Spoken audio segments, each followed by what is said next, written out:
Hey everybody, welcome to another episode of Voice in the Hollow. I'm Miguel Ortega and this is my co-host Tran. Hello. You forgot her cue. Yes, I did. So yeah, welcome back. Let's see. Yeah. So this week we're still kind of in this, we're in the zone right now, just trying to crank out all the lighting on some of these shots. So last week we were going over. I'll show you here. So we actually started lighting one of the shots live over here. Let me see where it was. This one over here. So we lit this one during the stream.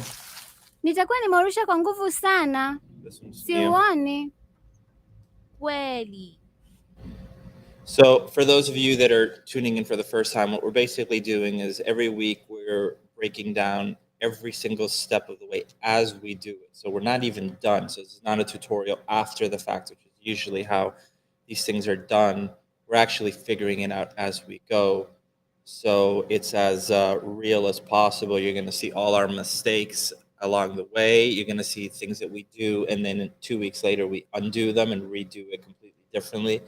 This is like real life production. It's not like a tutorial, right? So if you just want like a quick thing, this is not it. This is more like this is all the crap we go through to get something to look at.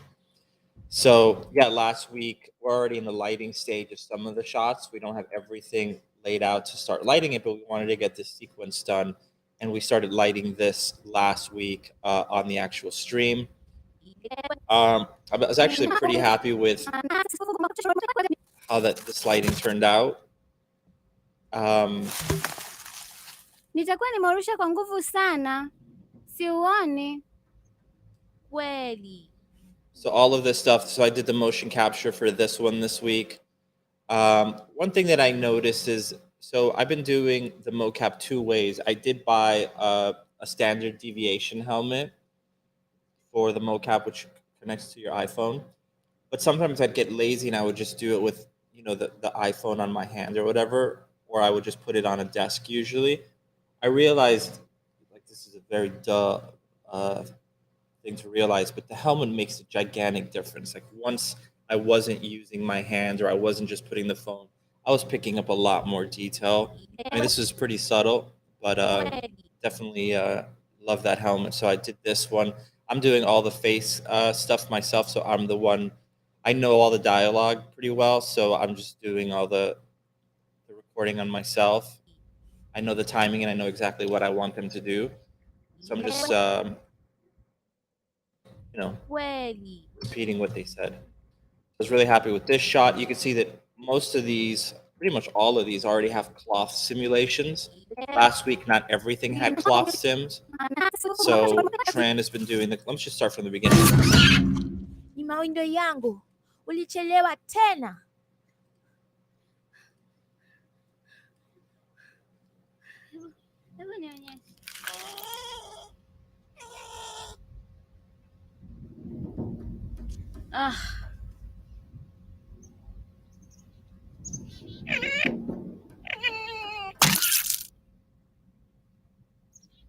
So we still want to add some berries in the foreground.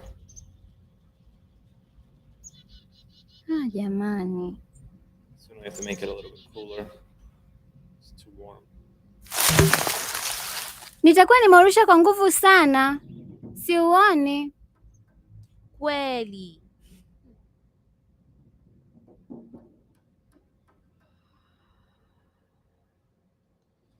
So this shot here, she turns around. A lot of people have told me that they can't hear it on their end, but there's like a whisper sound that comes in that makes her turn around. I think it might be too subtle. We're going to bring that up in the sounds. This is all temp sound effects. But another thing that Tran is looking into right now is maybe having the wind blow here and having these plants in the foreground act as a device to make her turn around.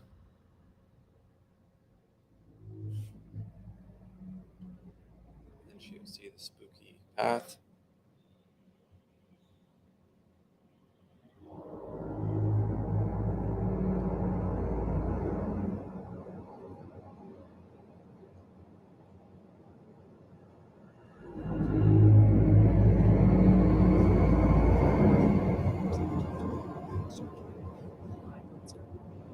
So these have not been redone, so we have to redo these guys here. So you can see on these in particular, like if you look at their hands, I don't know why this was like this, because we did use motion capture on the gloves as well. But there's like a duck kind of shape there. And I don't know what it is. I don't know if the human IK, when you have to neutralize the thumb, it just gives it a weird neutral shape. But it just looks terrible. But I'll show you the workaround I've been doing. So all of these have not been lit yet correctly. So Tran has redone this part here. You can see the faces don't have any motion, any animation at this point.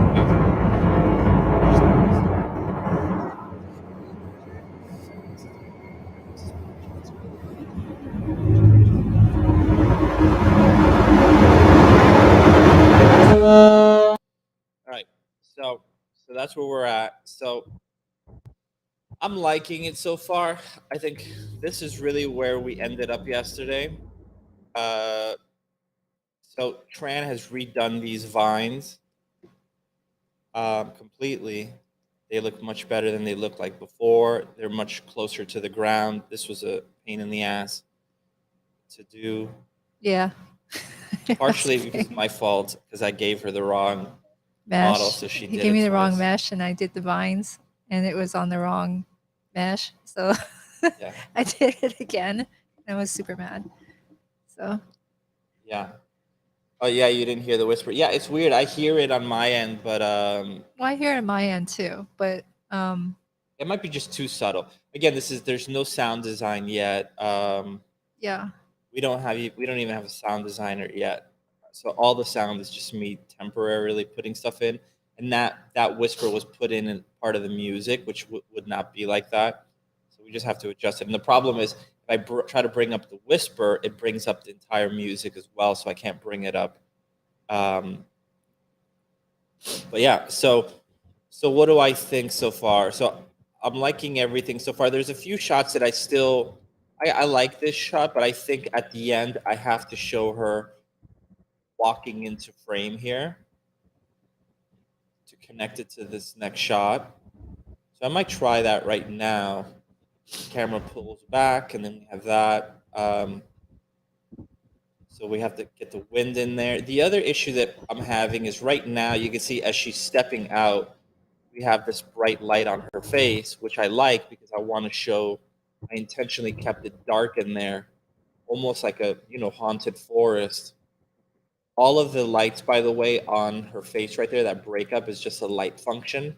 So that's not actually light cutting through any trees. It's just a fractal noise on the light that Tran set up. But it gives it a really cool effect. And then you can see as she walks out into the light, you have this feeling that she's stepping out. The problem is, I really like this, but this right here feels a little bit too muted, like a little bit too muddy. So we have to check what is going on with the lighting here. I like the feel of it, but there's just something that isn't. There's not enough contrast. So I got to check that. You can see Tran's funky trees on the sides. So all of this stuff is pretty custom with the exception of the mountains in the back. That's Megascans, but everything else is pretty much custom here. Maybe some of the little bushes on the sides. But Do you think it's little muddy grass. Yeah. in terms of lighting or color? I think it's the color. I think it's my post-process volume. So let's take a look at that and see. So this is another shot. Let me start getting rid of this. There's a couple of things here. We had to migrate 2 separate files, so some of this stuff is a little bit dead. But see, I actually feel like this looks better. Am I crazy? Yeah. Did you get rid of the shadows, double-sided shadows? No. Because there's always like weird shadows when you have it on. There we go. There's all that black junk is gone. Yeah, so for those that are just tuning in, this is something that William Foucher mentioned also this week. Tran had figured this out a few weeks ago and it's driving us crazy. But you have to turn this on in Unreal 5.0. You have to disable shadows on two-side geometry Yeah, for so nanite. that's correct. So r.raytracing.shadows. Here, I'll put this in here.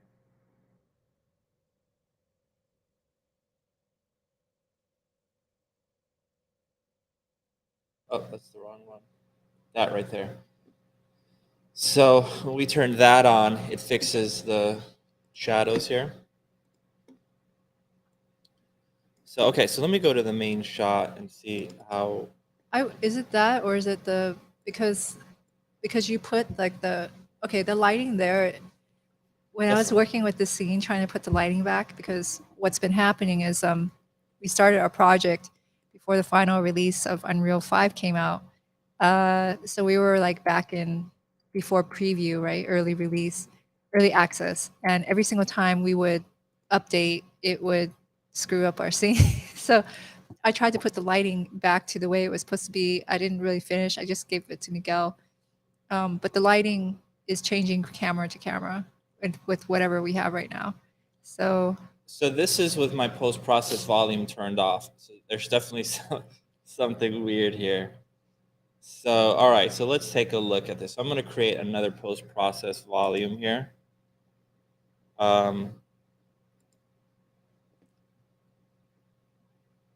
but I think it's also in individual cameras, because I actually recreated it too.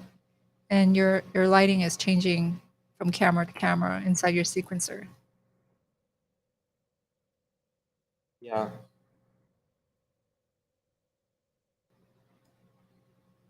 Let me just adjust this here.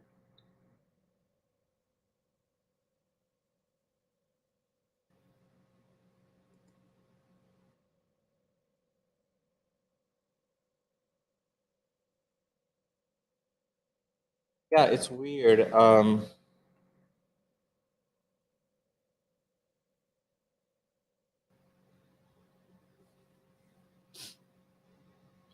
might be the camera. I think it's the camera. It changes from camera to camera, and I don't know what's going on. Well, it's definitely because it's set to manual exposure.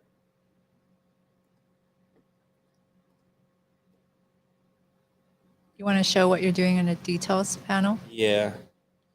So I'm just going to my metering mode and I'm setting it to manual and I'm just seeing what I have here. So by setting it to manual, it's going to give me. I don't know if I want to do the exposure compensation yet. So let me look at my camera here. So I'll do 1/48th of a second. ISO. Bring this up to like.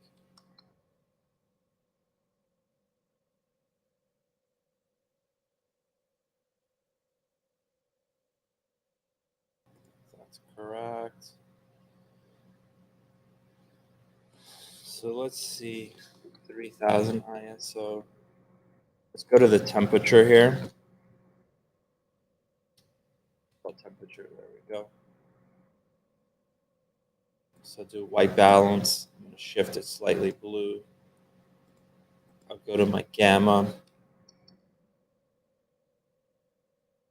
Bring that down a little bit.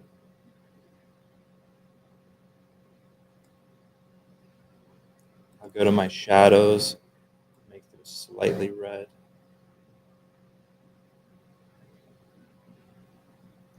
We tend to always make our shadows a little bit red.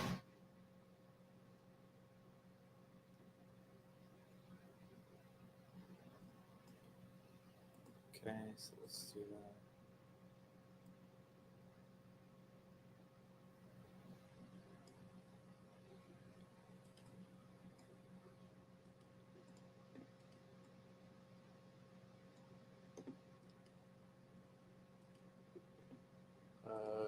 Hold on a second.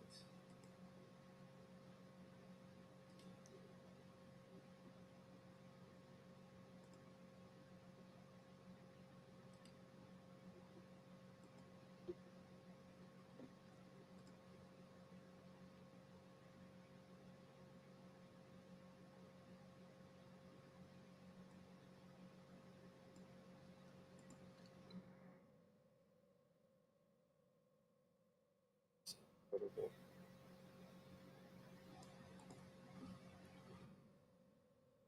Let me go to my vignette.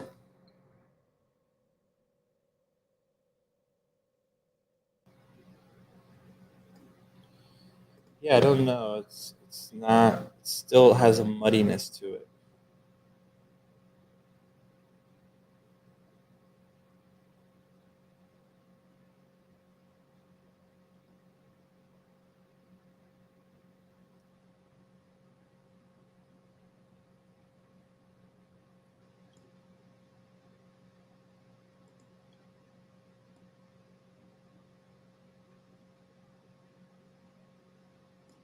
Let's go to. I'm gonna go to my camera and try to bring it to like 1.5.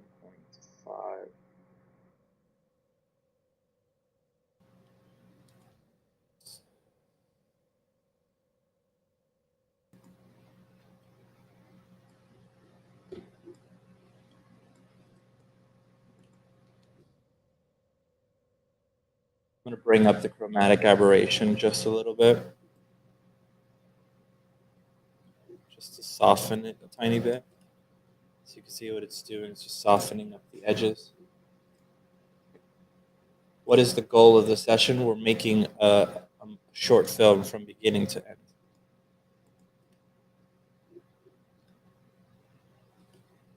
How do we add more realism to it? Well, it's not really realistic. Yeah, we're not trying to go for realism. We're trying to go for stylized. So we don't have the answer for that. Not on this project, because that's not what we're doing. let's see.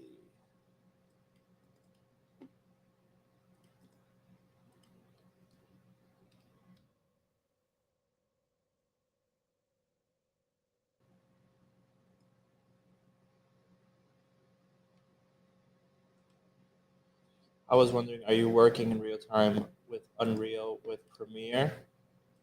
Or just changes, updating when the final. I'm working on it at real time, so I literally have them open at the same time, and I'll just constantly be exporting stuff out and popping it right into the edit and seeing how it looks. You know, I think that the framing that you have for this shot has changed. Like I'm looking back, the way it used to be. Like if you can see in my screen. Let's take a look at your screen. Share your screen. Okay. Give me 1 second. This is kind of a weird thing to do.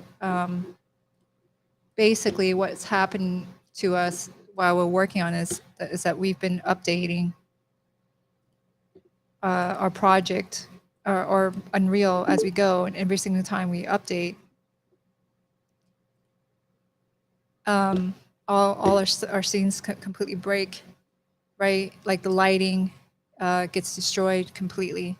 So this is like how you had it at some point, and I think the composition is different. So here in the what the shot is supposed to look like originally, it doesn't look muddy. It looks very good, and the framing also looks different. I don't know how to get that lighting back. I don't think the framing is different. You don't think so? No. I think so. No, I don't think so. You don't have the bottom part, but anyway, the lighting is. No, I just think we're much more close into the shot there. But that looks the same to me. Am I crazy? Well, maybe the framing is the same, but the lighting is different. It's really cool in the back, and in the foreground, It gets warmer. it's very warm. I don't think that's in the textures. I don't know what it was, but it's really frustrating. Well, the light changed for one, right? Like this is using more of an HDRI.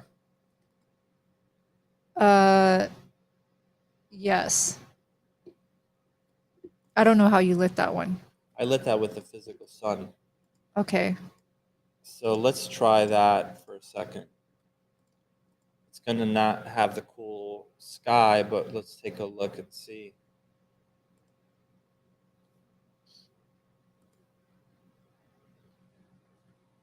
There's a question. Are you working Yeah, I in already real time? answered that. Oh, you already did? Yeah. Okay. So this is, okay, so this is our HDRI backdrop. Let me put that in there. And this is our direction of light. So I think I'm going to adjust this thing here.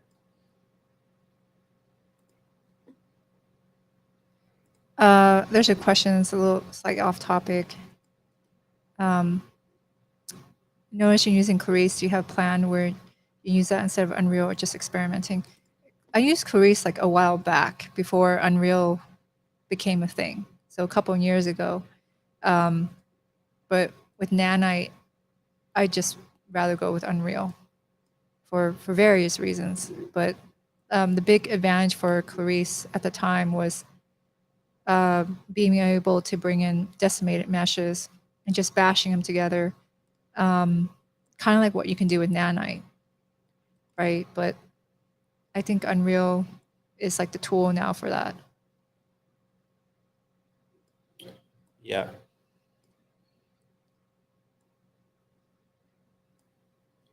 All right, so shadows are a little bit longer now. Color correction is still very different, though.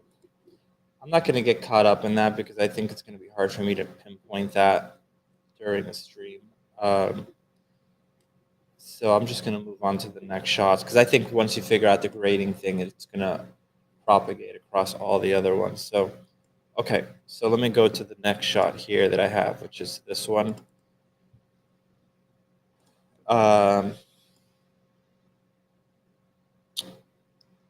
So, okay, so we have a few issues here. As the scene has been set dress, you could see that some of the stuff is like cutting in the way.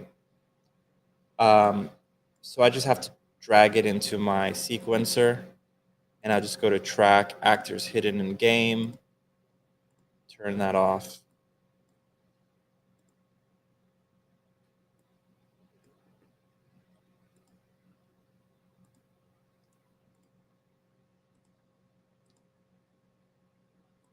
So those are not going to be able to be hidden. So let's take a look and see.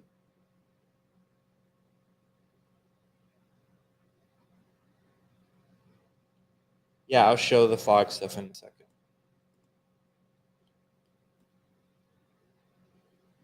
So I do like the foreground stuff. Let me turn on my framing here just to see what I'm actually going to get.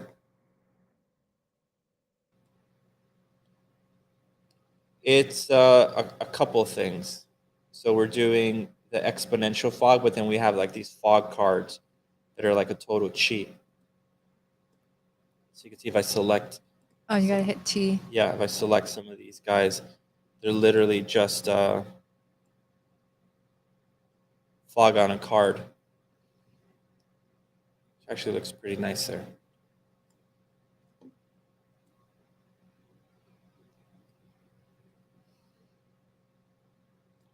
Actually, I'm going to duplicate this guy and put him. So yeah, there's just a fog shader on a card.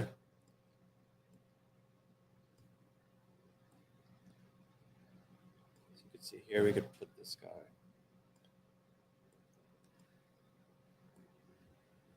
Here's a question. Does it make any difference having RTX card with Unreal 5? I would say yes. Unreal 5 is like really heavy on your graphics card. So the better card you have, better performance you'll have.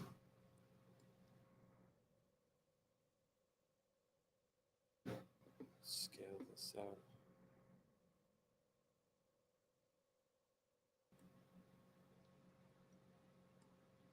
So you can see just putting some fog back there. All right, let's take a look.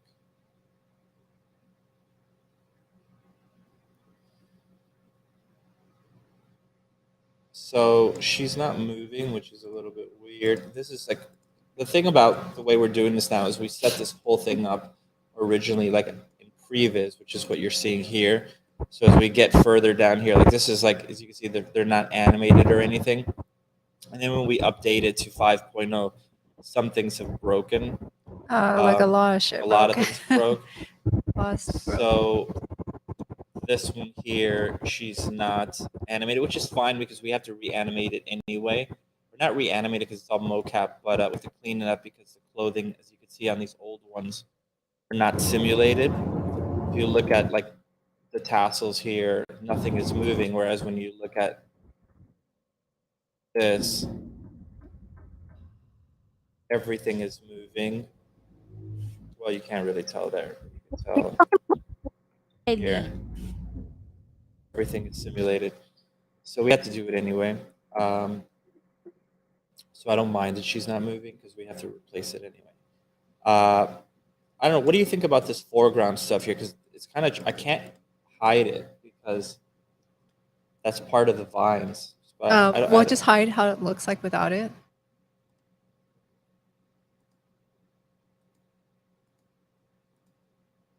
I mean, I don't know. I think it's fine. It gives it like a foreground element, which I think is good. Yeah, I think that's fine. So let's take a look at this one here.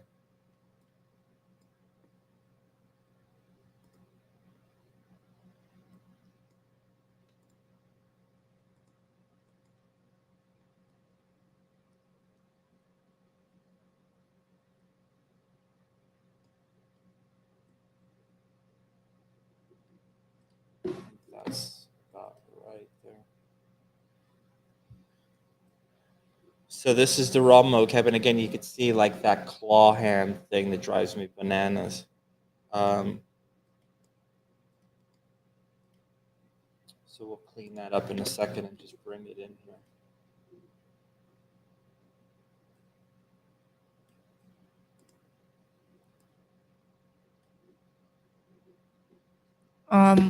Question about animation. Are animations mocap? Yes, everything is mocap. So no, it's not hand animated. We'll have some stuff, some animators helping us with certain things, but majority is mocap.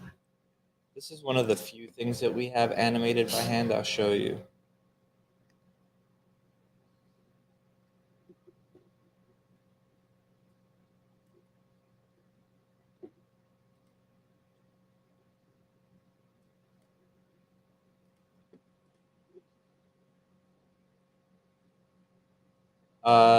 You just have to keep practicing. You should, go to a good school. Keep watching these videos. I think the big thing with composition is, I don't know, what are the good things for composition, Tran? The good things about what? How do you get good at composition? How do you get good? That's kind of a tough one. Just by practicing it, watching movies. Movies have, generally have good compositions. Looking at paintings. So I'm gonna just go studying it. Yeah, I'm gonna go in and let's get this animation in here. We're gonna fix the hands.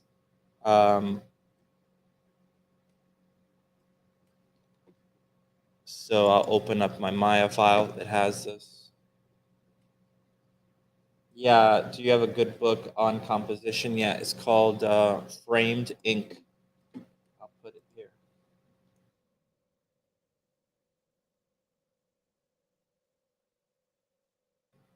That book for composition is incredible. This is one of my favorite artists, comic book artists, and I learned a lot from looking at his stuff. So let's open up this file here.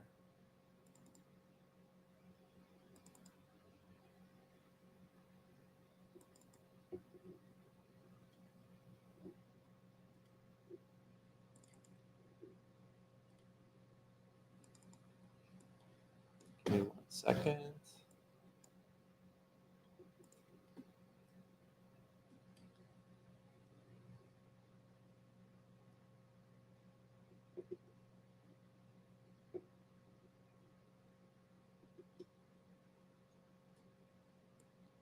Tran, you might want to show something in the meantime. I got to. Okay. Let me share my screen. Give me 1 second. Okay, so all right. So this should be sharing. So I've been doing multiple things this week.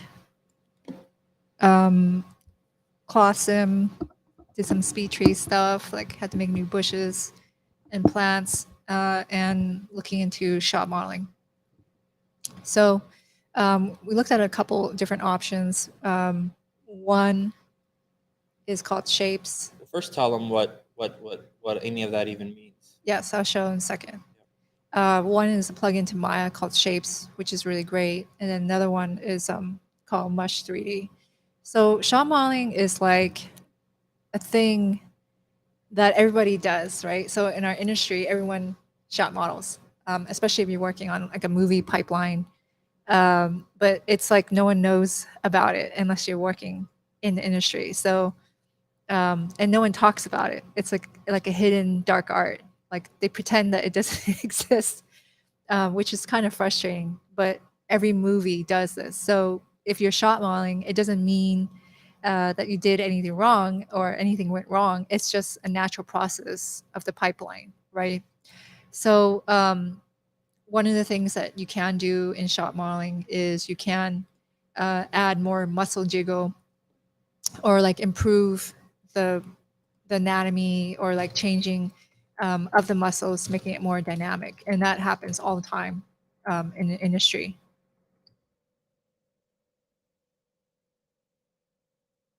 Hold on.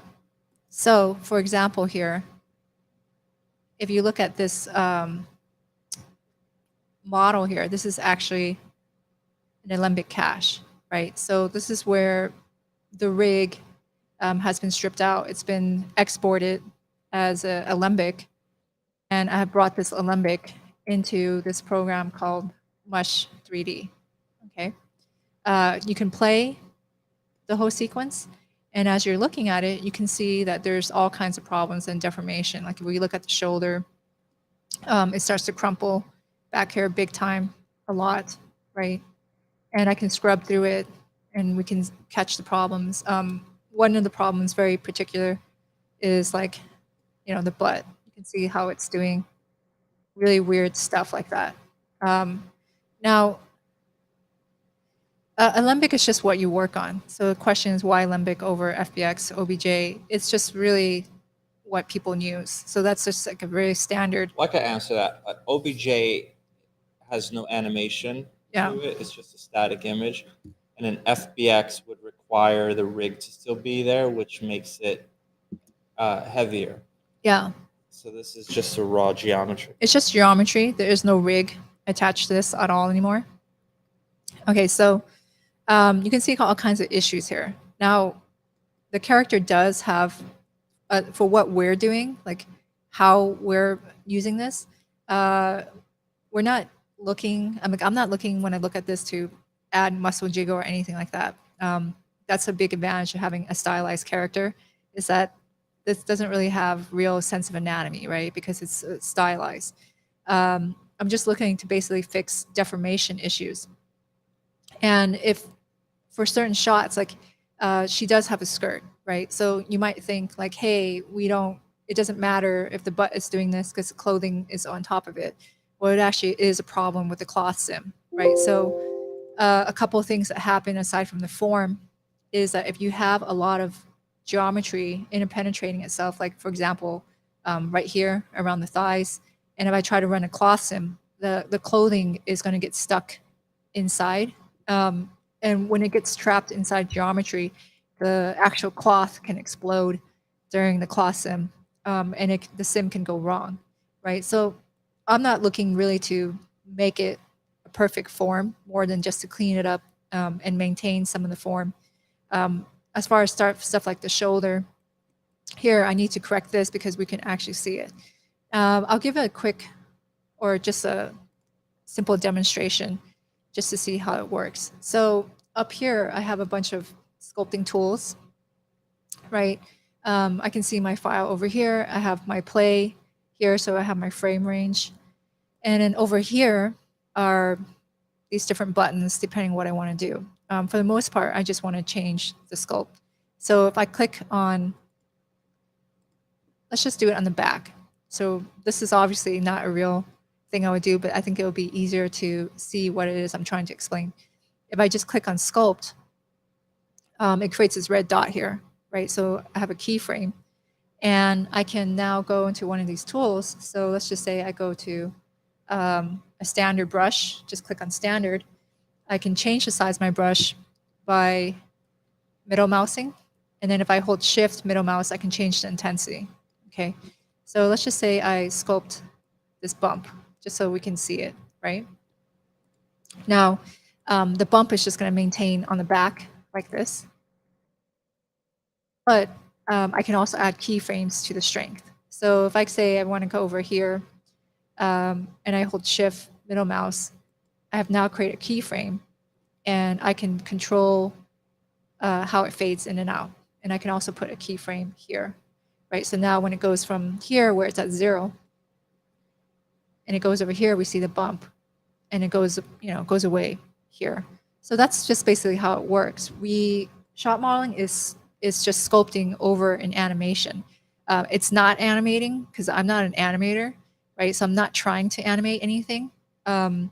Never replaces the job of a really good animator or animation, or whether that's mocap or not. Nor is it trying to. Yeah. It's not trying to. It's just fixing the deformation issues, right? So you can see how that works there. Now, I can just delete this layer just because that's not one I want to correct. And then here, I can start sculpting. So like there's always different types of issues when you're sculpting, right? The easiest one to fix are just simple deformation problems that are consistent across, right? So if I look at the shoulder here, you can see that there's problems, and that's not so bad to fix because it's kind of evenly happening across. Is it like blend shapes? Yeah, this is like a blend shape. As far as like specific software, this software is really, really good and super promising. And it's like a slightly newer software. In the past, if you're doing it in Maya with some bad software, it's actually really hard to fix, right? So having good software is pretty important, especially for this part right here. So say why use a specific software? Because blend shapes are based on a model that is in neutral position. This is blend shapes being applied on top of a model that is already animated. If you tried to do this with just regular blend shapes, it would be a nightmare. Yes. Yeah. So what I usually do is I start at the beginning of my animation, and I isolate certain areas. There's also a really powerful layer system in here, right? So if I come over here, let's go to our first problem. Let's like say I want to do shoulders, right? I'll create a new layer. I can rename this, and I can just call this SH. This is right shoulder 1. So now I know what this layer is. And then I'll go in here and then start correcting it. So let's just smooth this out. I hold shift. And I use the move tool a lot. And again, I think that's because, this character is really simple. It's not really have any kind of realistic anatomy. I mean, it does have some, right? But not anything complicated, which is a huge advantage of for us doing stylized, and a huge reason is that just makes things more simple. So I kind of correct this here. And I also notice I have some of these other problems here, which is going to cause issues when I cloth sim. So if we look at the arm, it's actually like inside this. So the clothing will be stuck. So this one's a little bit trickier. I might just leave this one alone as this layer. Then I might create a new layer. But let's just finish this one first. So so the shoulder looks all right here. I'm not doing the greatest job, just so you know, because I'm doing it live. But I might come over here and I can see that the sculpt that I have applied here doesn't look very good. So I can keyframe it and change the strength. So I don't want to put it at 0.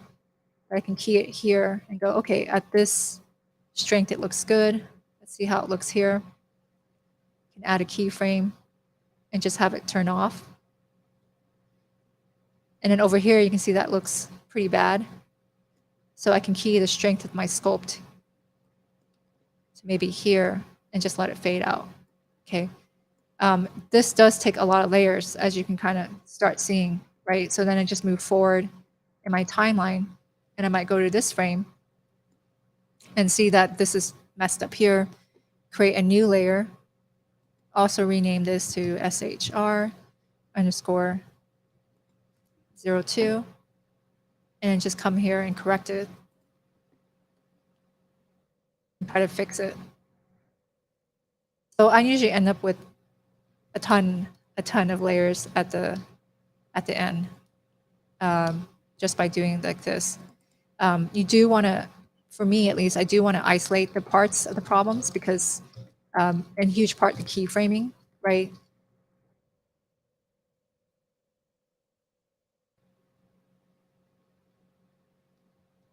Okay, so I might have this looking better. Again, this is not perfect. And then I want to check how this is blending into the previous one. So I'll create a free keyframe here, control the strength.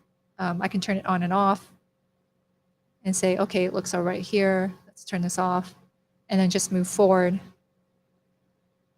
and see how the animation looks. Let's just put a keyframe. Now I can delete a keyframe if I hold control, middle mouse, if I want to. But I can just scrub through this. One of the questions is, how do the textures work? It works just like its regular deformed geometry. Yeah, the textures should be fine as long as you put the mesh back in place, meaning that you don't have really stretched polygons, right? As long as it's like the forms are looking good again, then you're okay. It's not really a big deal for us on this project. Sometimes it can be, but you know, our stuff again is stylized, so it makes it much easier to deal with these kind of issues. And again, this stylization was a huge, it was intentional choice, knowing that we can be dealing with these type of problems. So you can see this is improved here. Now I might come back here to where the arm's interpenetrating, and I would choose the frame where it looks the worst. So meaning the most interpenetration might be this frame. And I'm going to do this on another layer. Right, so I just call this like, you know, upper arm, right. And I just want to move this out. Now, this one's kind of hard, a little bit to do because I have all these pieces. So I can turn on topological mode, which allows me not to move the whole thing. So if I turn off topological, it will move this bracelet too, right? If I do this, this would just correct whatever I'm trying to fix. And I could also mask some of these out. So I have a mask brush, which actually let's just select here. So this is now masked when it's blue. And then I can come back to my move and kind of just smooth this out. So I'm just smoothing this just so I can pull apart this interpenetration. You don't really notice it sometimes when it's interpenetrating, right? But the cloth will absolutely notice it, and it will explode or do something really messed up when we sim it because it doesn't know where the cloth is supposed to be because the geometry is, again, crashing to itself. So now that I have some space, I might come over here, make my brush a little bit bigger, and try to move this out. The arm is like really like skinny, so I have to like re-inflate it, but I want to get rid of the crashing geometry first. So the whole shoulder basically has to come out because I can't, you know, I need to put it somewhere so it's not interpenetrating. The other thing is when the arm is moving up against the body, it will compress. some of the breast over here because the breast is supposed to be fat. So I could push it in a little bit. And then I can come back here. I can reinflate this with the inflate brush. Strength is low, strong. Let's lower the intensity. And try to put it back to where what it used to be. And it's tedious. I mean, you can kind of tell it's tedious, but this is it, you know. I don't particularly really like shot modeling. Like I get really cranky when I do it, to be honest. Some people really like it. I don't like it, but I do it all the time anyway because I have to. Okay, so now the arm is kind of moved out. It's not perfect, but you know, that usually will take a little bit longer. And then I can come back here, deselect. I'm trying to unselect everything.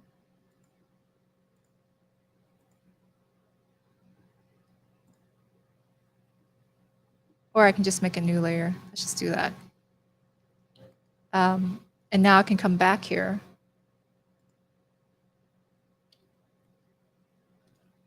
And I think there was a key to invert my selection, but I don't remember.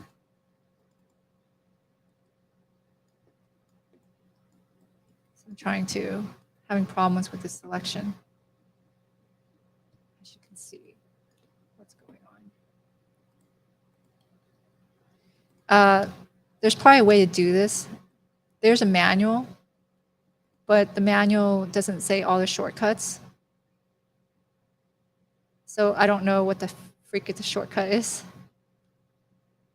And I just probably have to ask someone that like Chris or whatever, because he uses this program also, if he's figured this out, because this is pretty stupid what I'm doing right now.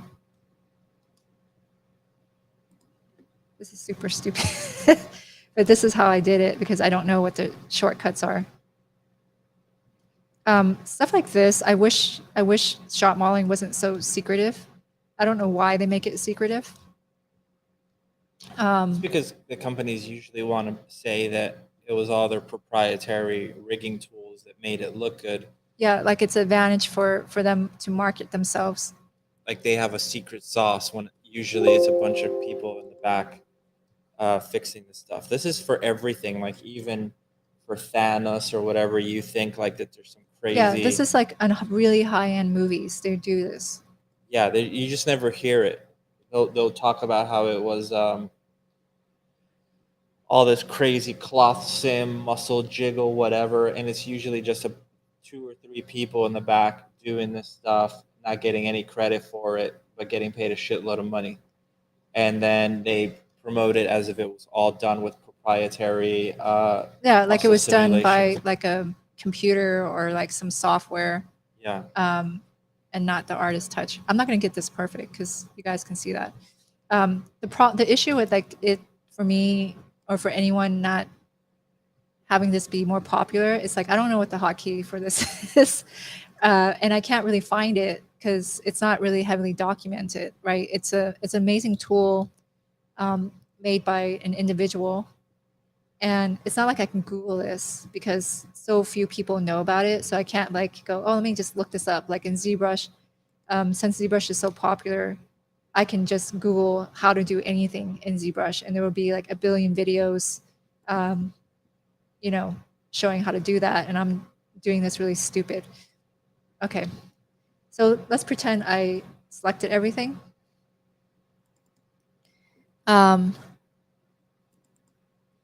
I would not use this in Blender, dude. Okay, just to say that up front. I think this tool is like super incredible. So I'm making my move brush really big, and I can just move this out. And again, I didn't select all of these keys. But you can see how I can put that whole thing had I selected it. And I just didn't want to do it on the stream, right? And then I can have this layer keyed here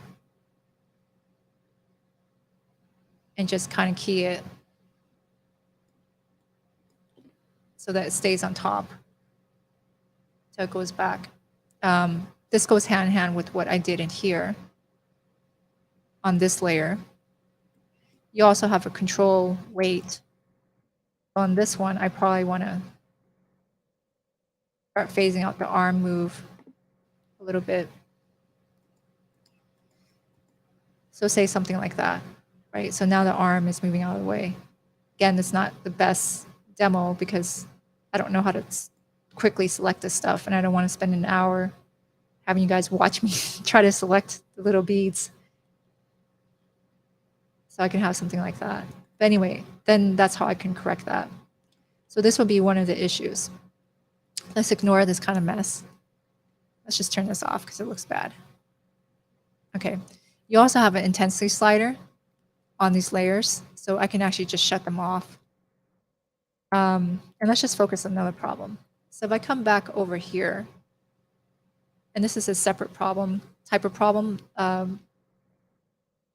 If you look here, you see how the frame pops from one frame to another. Popping is pretty hard to fix. And this tool has an amazing solution to it, which I've never had this kind of solution for it. Popping is hard because the pop will always show even if you can correct it. So you might think, okay, let's go to this frame, and this is going to turn out incorrect. And let's create a new one. And I'll just rename this like, butt pop. Okay. And I look at this and I go, okay, I want to eliminate this pop. So I might come over here, resize my brush, and try to fix this. Let's turn off this keyframe on the next one. It's really, really hard to match the form. So it's not hard to sculpt, a butt, but it's hard to match the butt on the next frame, especially where the topology is sitting. So usually when it comes to pops, before I use the software, it's really hard to fix, and I usually cry. I can't stand it because it's really hard to eliminate the pop. So I might look, okay, I'm trying to put it back. And what I end up doing in the past is I would just look at this frame and go, how can I match the topology, right? Just to show why pops are seriously a pain. So I might come back here and go, okay, it's doing this. Let's go back here and try to put the butt in the same place. But you can see, even though this looks better, it's still popping, right? It's not as bad. Like it's not this, right? But the pop is still in the performance, and you don't want a pop in your performance. The good thing is it's just the butt, meaning you never see it, but this happens in the shoulder, and I don't want the pop in the shoulder. So what we can do in this tool that is really, really nice, let's just turn this off, is first, let's just say I'm going to go to this frame, right? And I'm just going to correct it. So I've already made a correction, and I'll show you in this window. Try to speed this up. Okay. So this is an OBJ. So this is Shape Browser. It's a little window within Mush, and you can load up OBJs. Okay, so you can see this one here. It's corrected, not perfect, right? Again, because we don't see the butt. I just want to get it to be good enough where the cloth doesn't smash, and then the shape of the butt doesn't disappear while it's simming. So, okay, I fixed this one frame, and it's only this one frame. Okay. What I'm going to do here is I'm going to create a new sculpt, and I'm going to clone it. So if I select clone and I have this selected here, I can just clone this onto here. Now, It's not like it looked good before, right? Obviously something was wrong with the butt here.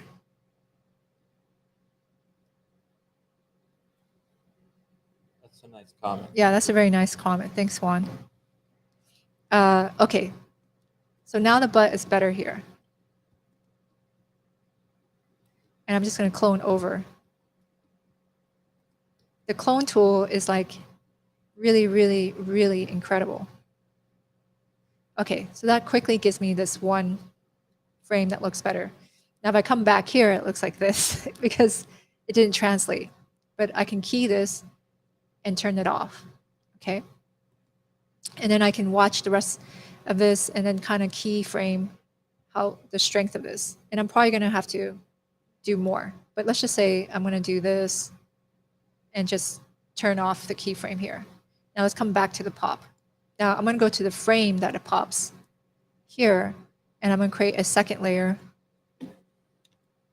And let's just call this butt pop 2. Right, these ones I turned off because they're not really good. Let's just delete it. So I just hit delete, it's gonna go away. Okay, now on butt pop 2, I just have to go to Butt pop 2. clone. And I'm just gonna clone this. And it's gonna be really close. It should be almost eliminate my popping. It still needs to be massaged a little bit. Okay, now it goes to the frame where it pops. I turn it off. And I can key the strength. You can see that this is too strong. So maybe around here, turns off, starts to blend. But you see the pop is almost all gone. There's still some wobble. But again, pops are my biggest nightmare. But the clone tool is really incredible. So this program is just, ZBrush can't do this. It doesn't do this, doesn't do animation. Maya is not so good. There's not a program for this. This is a special program just giving you tools necessary, right? Where shot modeling, to me, I always dreaded it so much before because we didn't have good tools for it. And so the way I would get rid of the pop is just kind of cry through it and just try to make sure the frames match. It's not so much like an artistic thing. It's not hard to sculpt the butt. It's just hard to get rid of the pop and to make it match. But you can see the pop, it's still slightly there, but this I can fix, right? So you can see the pop has gone away there. The first thing I usually do when I look at this type of file is I just look for pops and I just go in through the whole thing and just try to eliminate all the pops. Once the pops are gone, the rest of it is not so, it's much more straightforward, right? And of course I have to correct all this stuff here. But you can see like even with this, now that the pop is gone, and I had this keyframe here to correct the butt, it doesn't hold up, right? So I have to go into the next frame where it falls apart again. And this cloning, again, just having this one frame, I go back into cloning, puts it right back. So I don't have to manually sculpt it. My biggest concern about sculpting this stuff is I can put the butt back in place, but I keep saying but, it doesn't mean that it won't match. Yeah, it won't necessarily match, right? So you can end up with a lot of like bad jiggling. So to kind of demonstrate a bad jiggle, let's just try the elbow here. So let me just start here. Let's just call this elbow. And I think if I show it, it makes more sense.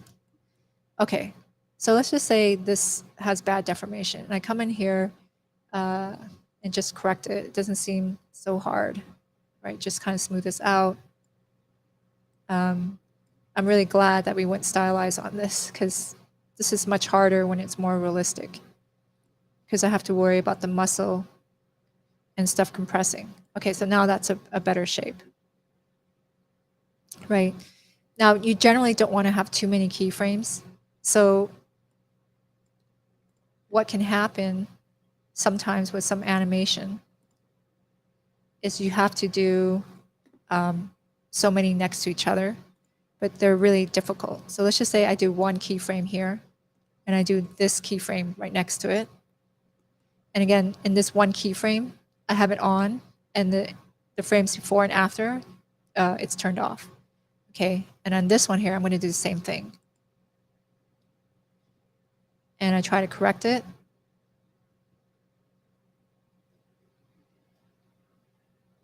Thinking like, okay, this is not hard to fix.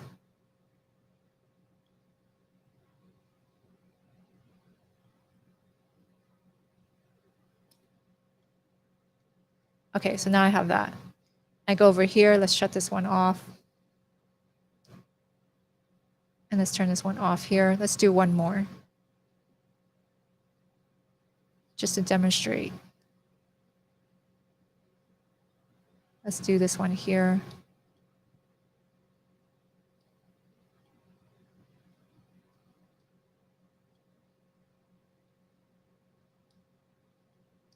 Okay, again, none of it is really super difficult to sculpt on an artistic level. Okay, so now I have this one here, and I turn this one off. And I do this one here. Well, what happens is, do you see how it starts to wobble? So it's not sticking. So the performance is changing frame by frame.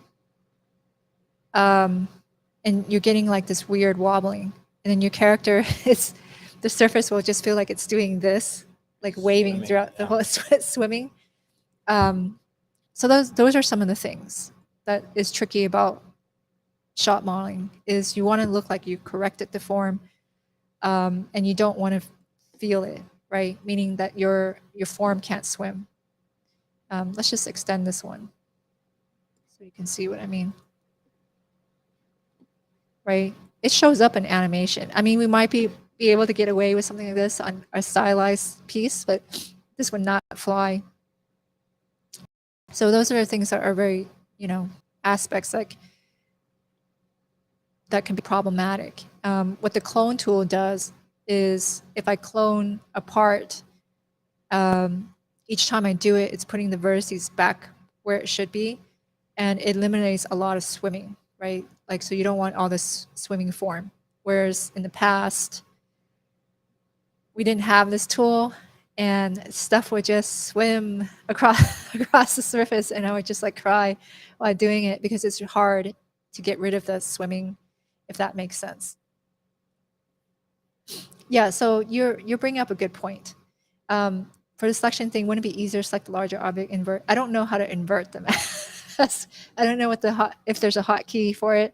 I look through the manual, I Google it. I don't know what the hotkey is. I have to ask somebody. I've obviously tried to invert the selection, and I just don't know how to do it. It's because there's not a lot of documentation, if that makes sense. And that's why I had to manually just select it until I figure it out. This tool is very new to me. Yeah. So this question, this is not about Unreal.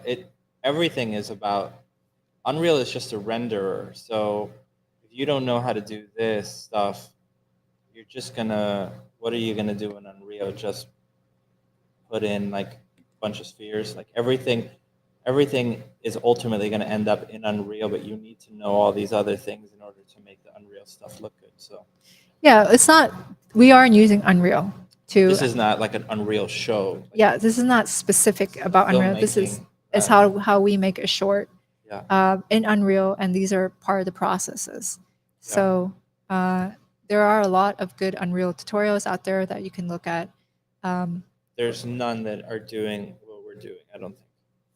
Yes, we're showing the crap that we have to do. Everything, yeah. So this is, again, pretty awesome tool. I love it. And I basically go through it. It saves me a lot of time. Sometimes some shots are really tricky. This one was pretty tricky. It had a lot of issues. It can take a long time to do.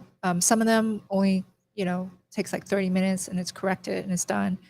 This one took me a couple hours because of the various problems and the popping. So this was a very problematic piece here. So yeah. You can inverse the mask in the top left. I don't know how to inverse the mask. So, oh, there is one right here. You're right. Thank you, NetBug. Do you want me to take over? Or are you good? I'm good. Okay, cool. Well, no, actually, you can take over. Go for it. That's all I really have to say. At the end of this, I just export it, and then we just have a new mesh. Yeah.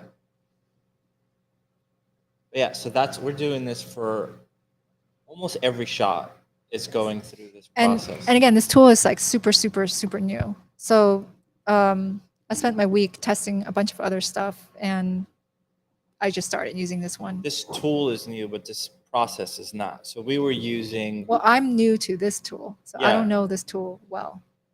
But not the process, because we were using what was it called? Chronoscope. Chronoscope, like almost a decade ago. So yeah. Yeah. And the problem, Chronoscope is really good. The problem is like there's not a lot of support or knowledge about this. And so they stopped developing it, and then you just out of luck and you don't have the tool anymore. So this is a very niche tool. Like usually if you're doing like student work, you're not doing alembic caches and cleaning up, because you're just doing like a model. You know what I mean? You're texturing it, you're lighting it, that's it. And it's a portfolio piece. Portfolio piece, yeah. And then if you're a big studio, you usually have a proprietary tool to do this. So these softwares that are meant for this is like a very weird spot for it. Like, who are you marketing this to? It's not to intro level people. I know a lot of people look at this and they sign off because they're like, I'm not going to do this because this is so niche. I just want to model cool shit and render it in Unreal. But the people that are making their own films, this will save their butt, literally, literally in this case. Yeah. So yeah, but yeah. And again, you will encounter this problem. Every production has this problem. It's just not talked about a lot. Mm-hmm. Right. So I'm gonna take over then. I'll take the Yeah, go for it. Okay. So let me turn that on. All right. So going back to our lovely lady here. So this is like some of the raw mocap, and you could see some of the issues that I'm having here, which is, again, I got to figure out why this is the case. It's probably something on the calibration, not of the mocap, but on the way the rig was set up. But you can see that the thumb just looks like this duck build. Like you're kind of doing this. I hate that. The other thing is just the hands don't move a lot. And hands don't move as much as you think they do in real life. In real life, like after doing this project, I've been obsessed with looking at people's hands, like in the mall or in the supermarket, just to see how much do hands actually move. And unless you're talking or you're being expressive with someone, they don't move a lot. So I still want to give it a little bit more life in this, because I think this is the reason why she's not moving at all here is a two-part process. Number one is that hands don't move, like we were saying. But the other thing is, I think that because the actress was wearing gloves, she moved her hands even less, because it was like wearing like winter gloves. So you just kind of feel padded on all sides. So there's not even like subtle movement. So yeah, the gloves get in the way of the performance. Yeah, because they're really, really thick and bulky. So what did I have to do? So I'd have to come in here. I'd create an animation layer, which I have here. I'd put it under hands. You can see if I go to select objects, I just have the hands selected here. And I would have to come in here and rotate this into position, kind of fix it. I can come over here, set this to 0. You can see that kind of fixes that there. And then select these joints over here.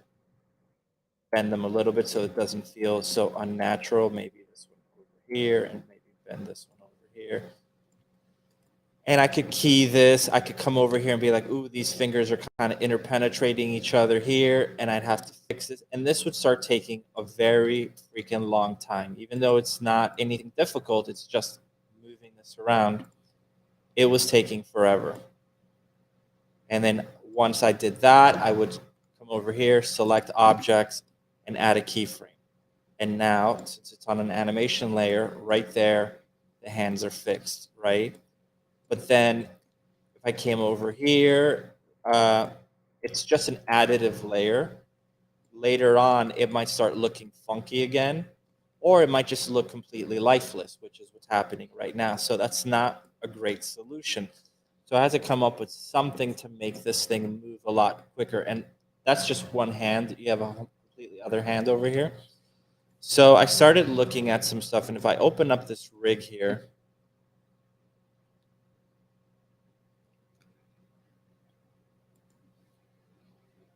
I'll show you guys this really kick-ass tool that I've been using for this.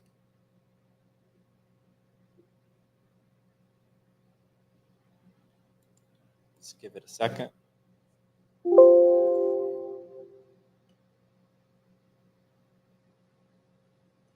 Live one at last. Yes, Gary, we started early. We're doing this at 1 o'clock from now on. So 1 o'clock LA time. Ty says thank you. Talking to you, Tran. So just give me 1 second. This is opening up, and I'll show you this really kick-ass tool that saved me a bunch of time.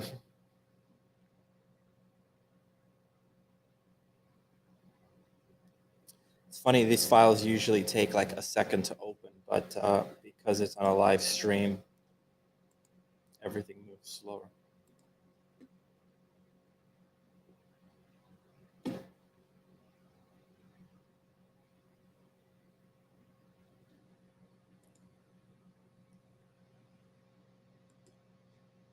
Yeah, it's going like crazy slow. So just hang on a second. It's opening up one rig, which again opens up fairly fast, but now it's acting as if it's the biggest file in the world.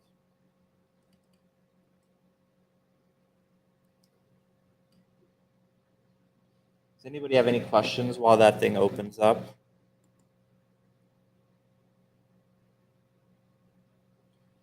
The minute someone asks a question, the file's going to open.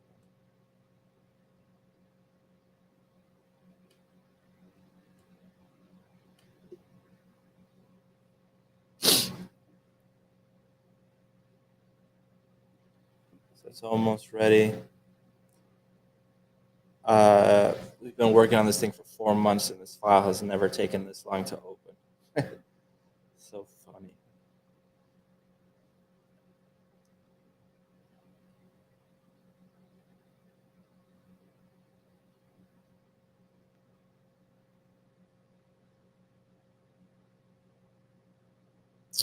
Here it is, 90%.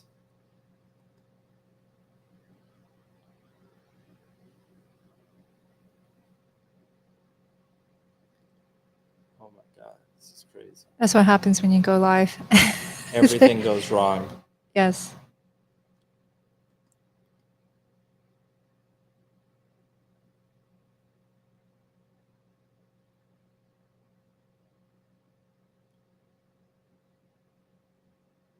This is insanity. This file usually takes like 5 seconds to open.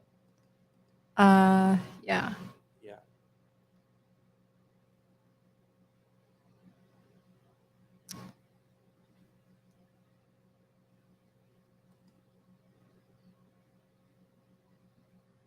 Yeah, today's not my day. Everything is not working.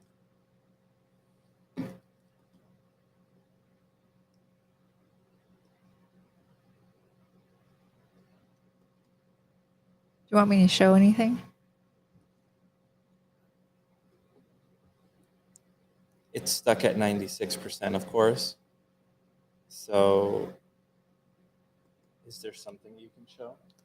Yeah, I can talk about some stuff, Vertex coloring and stuff like that. Other things that I did.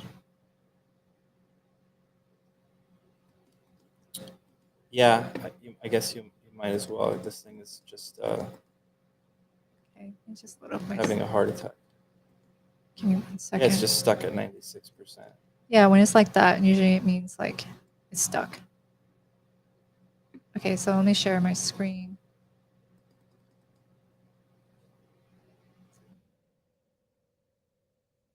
Okay. So a couple other things that I did. I did do stuff in SpeedTree. I haven't really talked about how I work in SpeedTree. There's not enough time for me to do that right now. But basically, if I get a mesh, when I work in SpeedTree, right, let's just do a new scene. And say I have a tree here. Or actually, let me just load up some roots.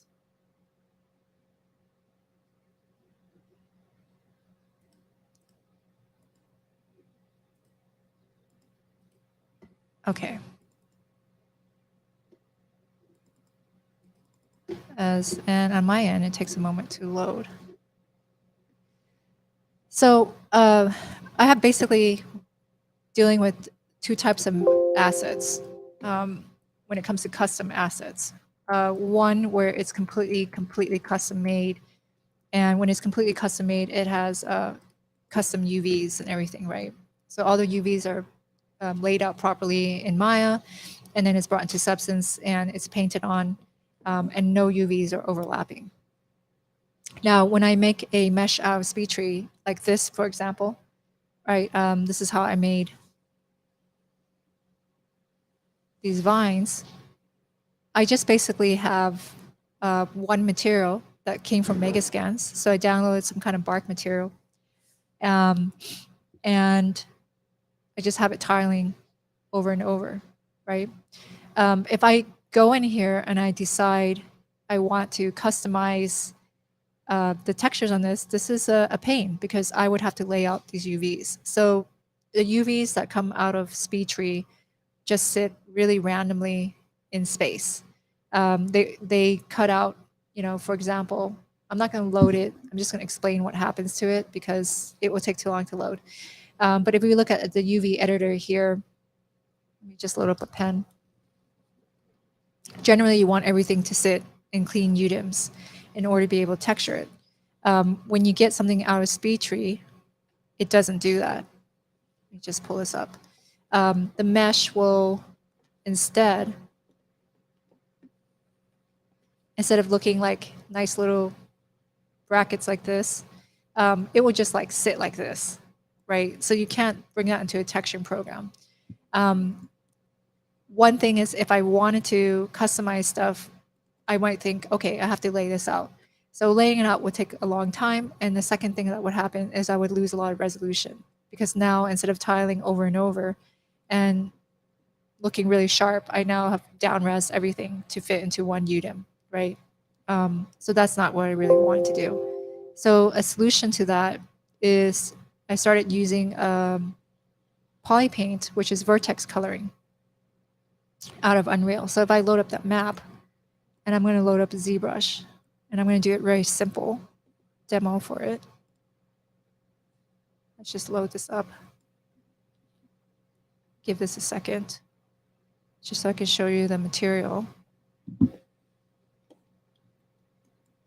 And I'm going to do this on top of the sphere because I think that's the most simple thing to do. So if you're using ZBrush, you know about polypaint. Polypaint is basically vertex color.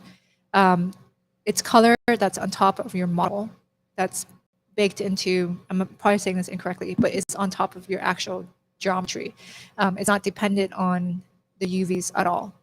Okay, so it comes with the mesh. Now let's check this out. Let's say it's still loading. Let's just do this sphere here while it's continuing to go. Now you can do this a couple ways. The way I decided to do this was more treating it as like a masking workflow.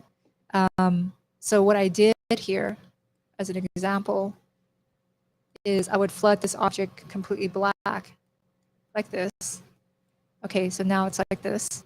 I'm just going to divide this because your vertex color is dependent on the resolution of your mesh, right? So if it's really low poly, it's going to look pixelated. If it's high poly, it's going to look much sharper.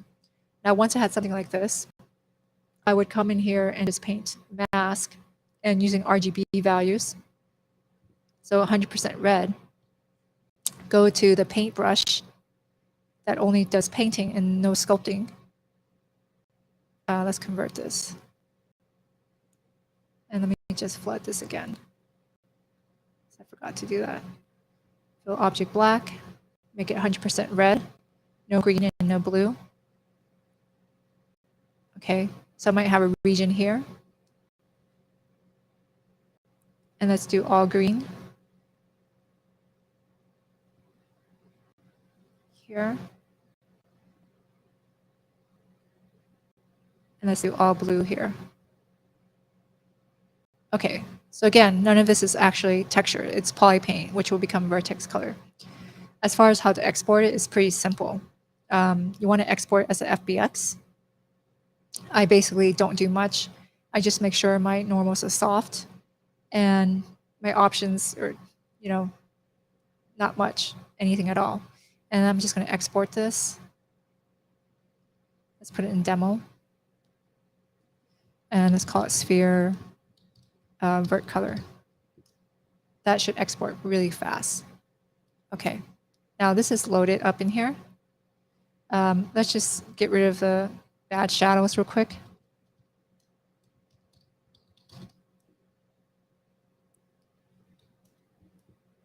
Okay. And what I used it on here, particularly the vines, is that without it, it doesn't feel as natural. So if you look at where there's like this bloody region area on top of the mountain mesh or like the rock surface, the vines originally were just really clean everywhere, right? Which didn't really look natural. You can see they're cleaner up here and it doesn't have any kind of that sludge stuff. And you can see where it's showing up here. So I basically painted black and white, RGB values on the areas where it would be. And I just control that in my material. So I've set up this material here that allows me to control all of this. And I'm going to come back to it. I don't think I'm explaining this very well because I wasn't expecting to necessarily. Miguel is really good at explaining stuff. He's like on the fly, whereas I am someone who needs more preparation. Yeah, the minute you started, everything opened up. Oh, okay. So I just have to, let's just come over here. Yeah. This is a lighter scene. Okay. And I'm going to drop in this test here, this FBX I've exported.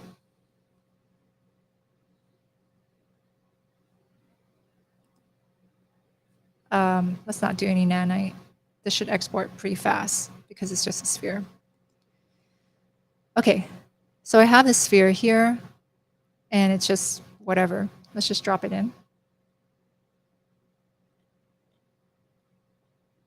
And let's make it larger.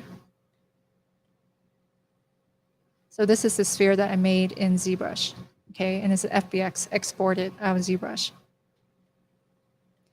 Now, with my material setup,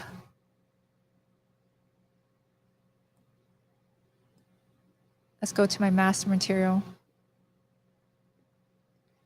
This is not a beginning of like how I set up materials. This is just one aspect that I'm using. So it's pretty standard as far as like how most of this is set up for my roughness. What I have here, I have to use a mouse.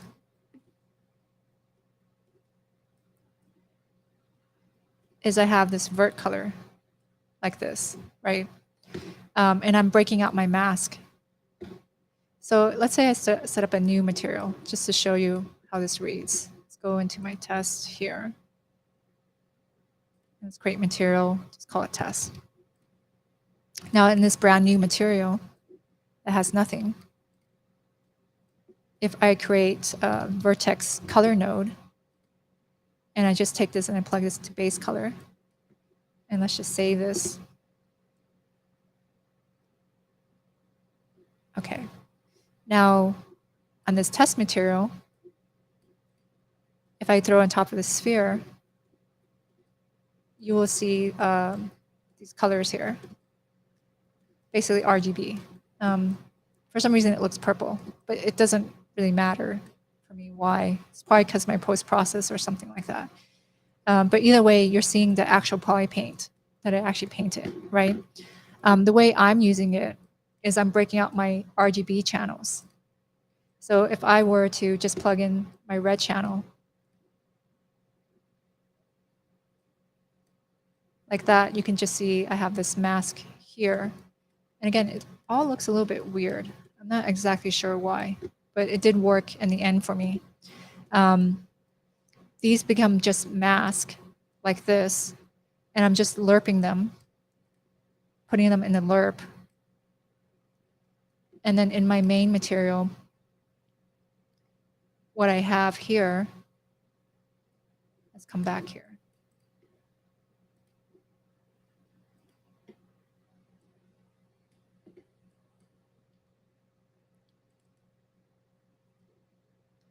Is I have this broken down to albedo red, green, and blue, right? So if I come over here, I can just reset all this. And it doesn't look like anything, but it's reading my regions. So wherever I painted red, I can change the brightness. And I can also tint it. So I can tint this red, for example, like literally, or green. And I can also change the roughness of that. So here I can make it really dry or really wet. There's a question, do you mess with Substance Designer? Yes. And Embergen? Yes. Yeah. I don't know Substance Designer super well. But here I can just, you can see I have all this control now. So I can make this green. And this way I don't have to actually uniquely, to me it's really powerful. I don't have to actually uniquely texture anything, right? I can just do whatever I want to do in SpeedTree and have it, the textures tile, the UVs be messed up. I paint my mask inside of ZBrush because it supports Vertex color. I export it. It gives me this data. The data is being read with this node called Vertex color.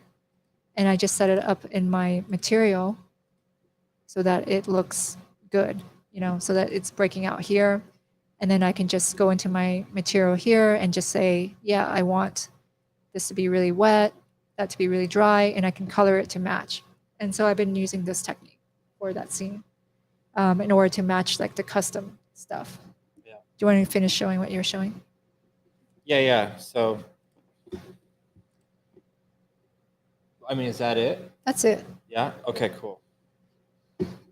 So wait, how the hell do I do this? So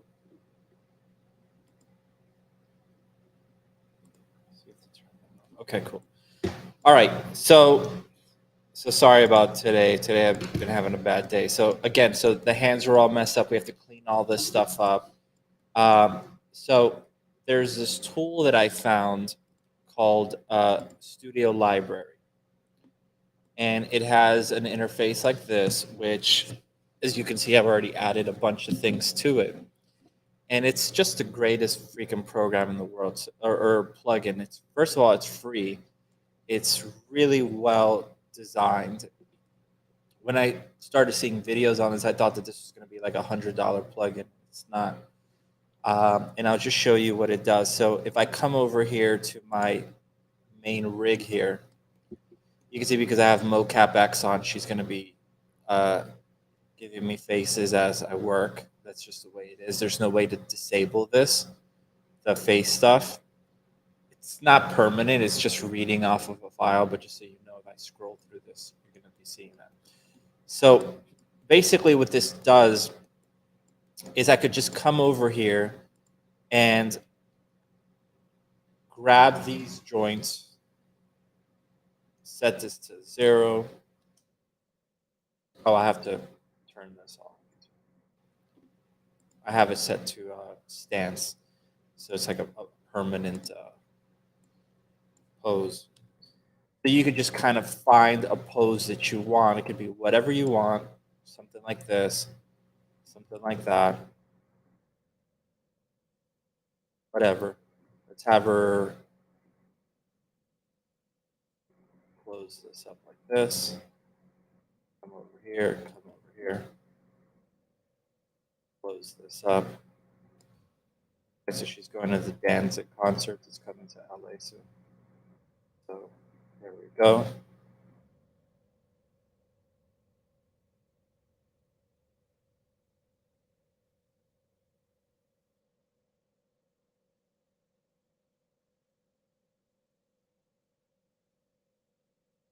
Grab that, let's grab this.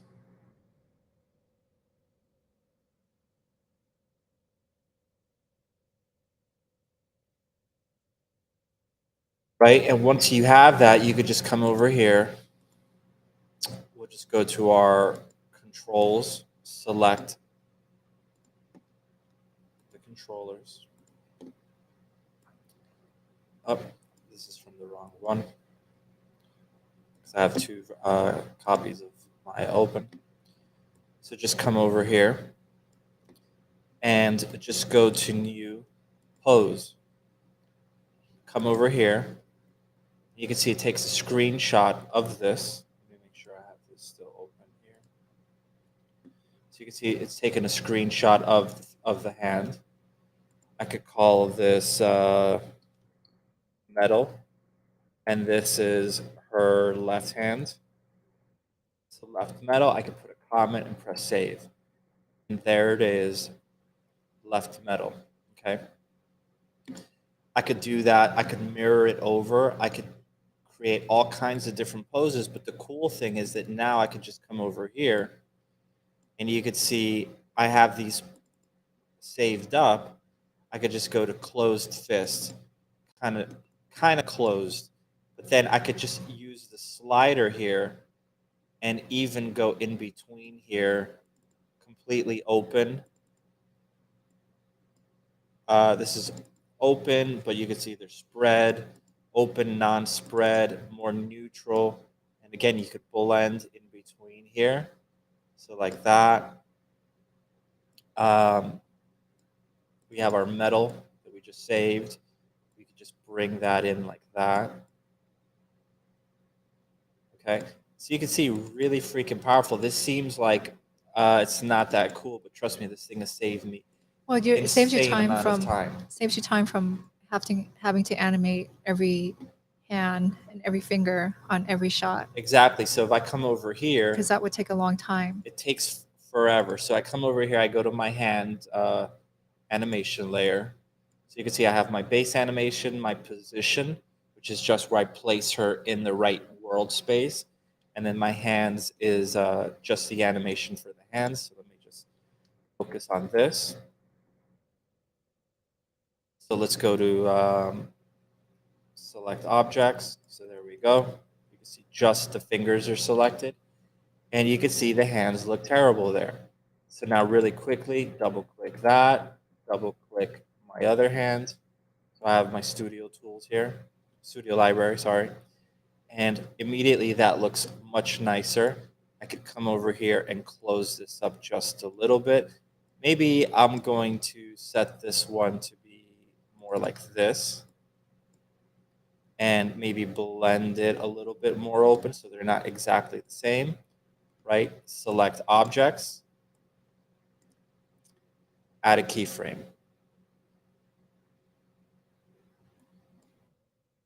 There you go. You see the red dot there? Come over here. Let's keep looking. Hands look good. Hands look good. So we're a couple frames in. So let's get quite a bit frames in. So let's just give it a little bit more life here. So we'll come back over here. I'm going to close this up or open this up a little bit. Let's do something more like that. Okay, that's good. And then this other hand over here, we could open him up a little bit, bring this in like that. Great. Right, the objects are already selected. Add a keyframe. So now the hands will have a little bit of life in between that. Not a lot. Remember, the hands don't move that much. Come over here. Let's just Yeah, find. but they're not like duck face. They're not duck hands, yeah. And I'm duck just going to turn puppets. off NURB curves because I don't even need to see it anymore. Come over here. Be nice to have hands change a little bit here. Too much. Let's close it a little bit.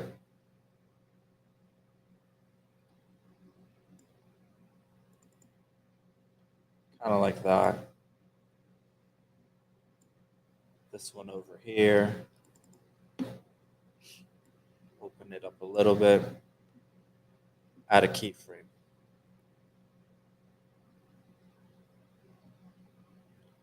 So you can see the hands are moving around, not a ton because she's not being expressive here. She's just looking down this thing. I want to fix some of the shoulder stuff, but that's a separate thing. Come over here. She comes over here. Maybe this is a good spot. Open up her hands. Maybe she's trying to balance herself a little bit.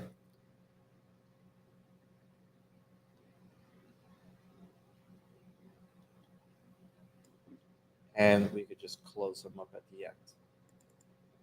So that's pretty good.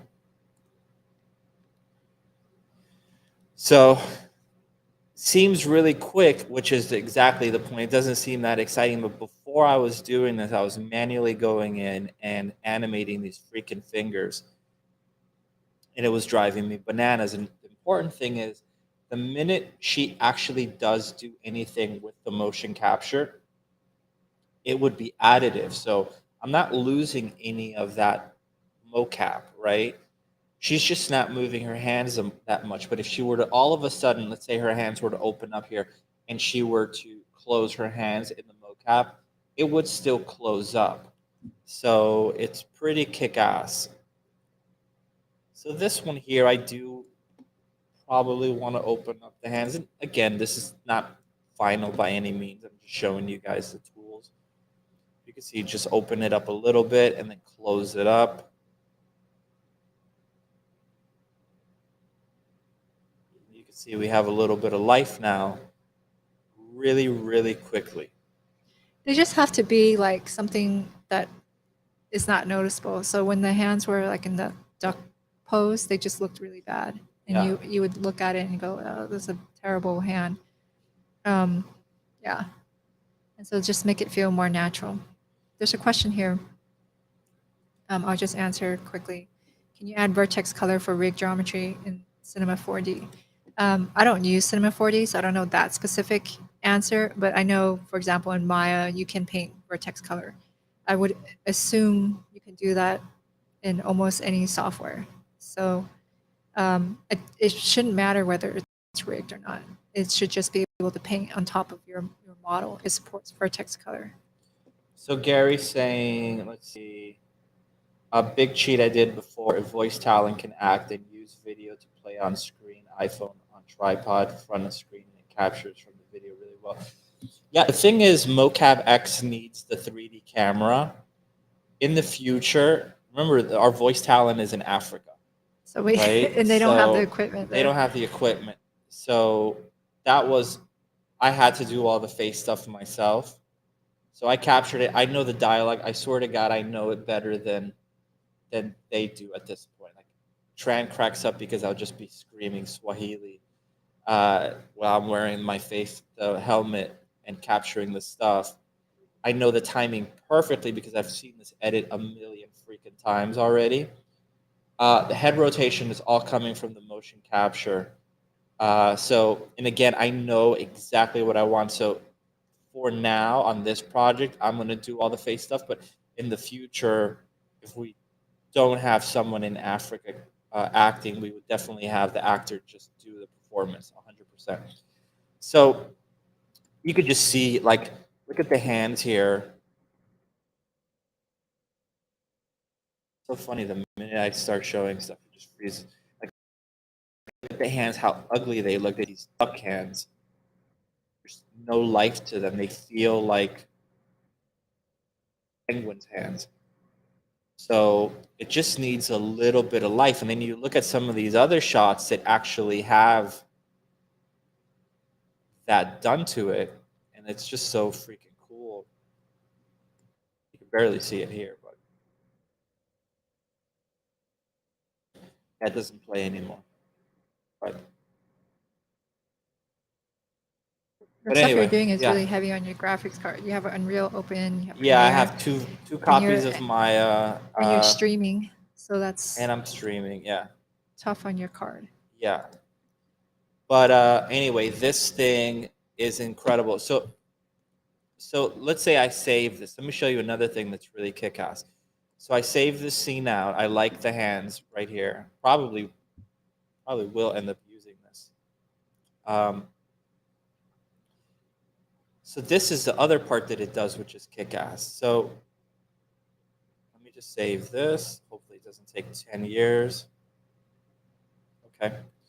So right now I have 2 animation layers. So I'm going to select both of these guys. I'll select the objects. And I'm just going to bake this into the animation. So it's going to take a second. But it'll go through all 740 frames, and it's going to bake it down onto the base animation layer. So it's something we're going to do. And I'm just going to show you how we could actually save the entire animation into Studio Library and just apply it back onto another model. So why would you use this? So, for example, you didn't reference your rig. We didn't reference it because we were having issues with human IK having like a double reference. It wasn't letting us reference in the motion capture and reference in the rig for some reason. So some of the early stuff that we brought in was not referenced. And now, as you can see, that I'm coming back to add the facial stuff, to do the lighting, to take it a little bit more final. I'm like, crap, even though it was fast what I did, now I have to find the old files. Now I have to reposition everything. Now I have to clean up even the basic stuff that I had cleaned up before. It starts adding up when you have a whole short. Using Studio Library, I could just select all the controllers and save the entire animation. And it doesn't matter if the rig has changed. It'll just reapply it as long as the names are the same.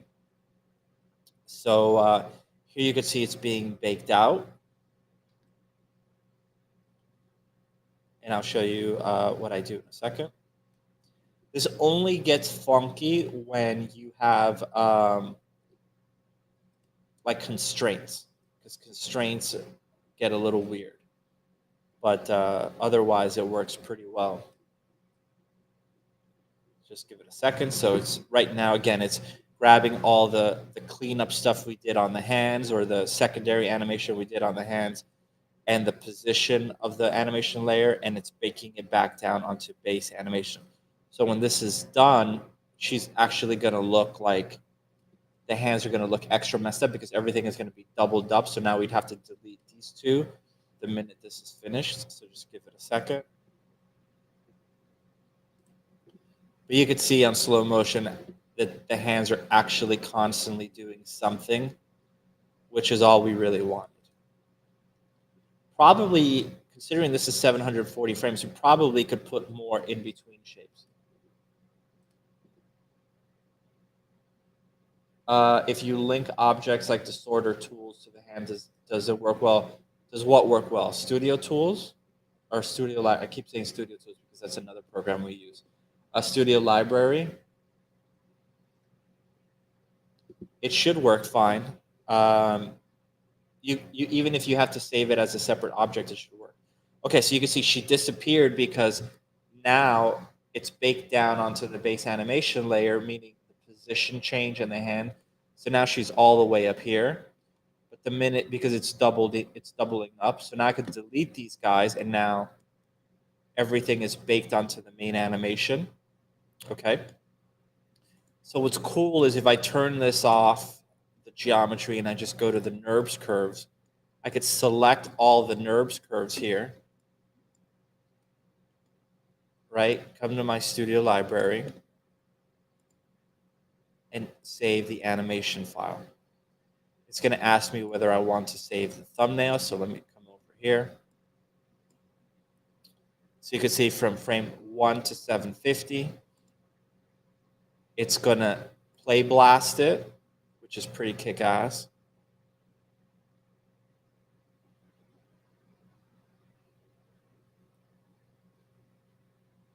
We hope to be done. So all in all, we're going to be done in 6 months. Yeah. So At we least started that's our plan. January. And Yeah.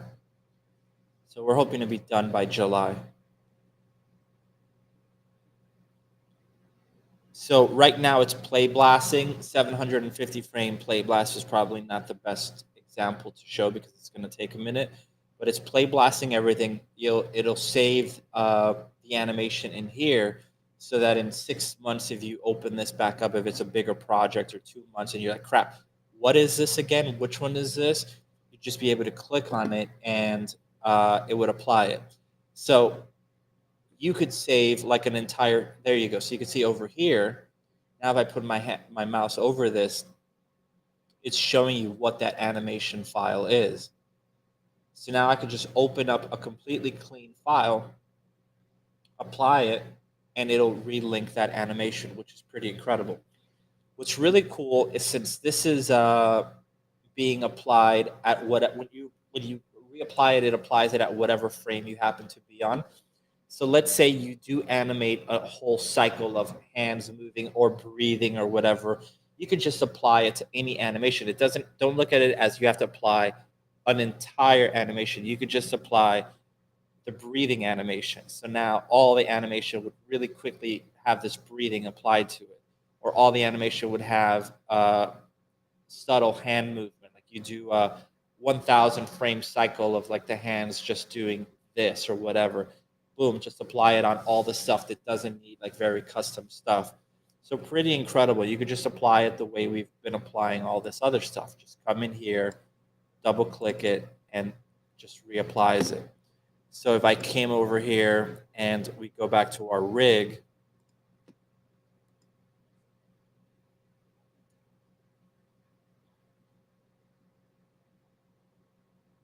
let's give it a second.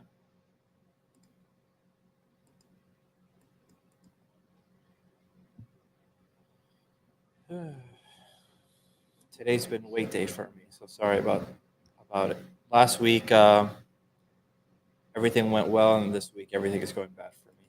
So, okay, so that's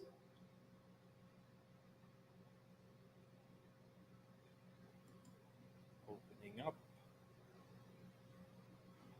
and the rig is again taking forever. I'm not even gonna wait for this thing. What I'm gonna do is just shut this down, open it again. It really should just take a second.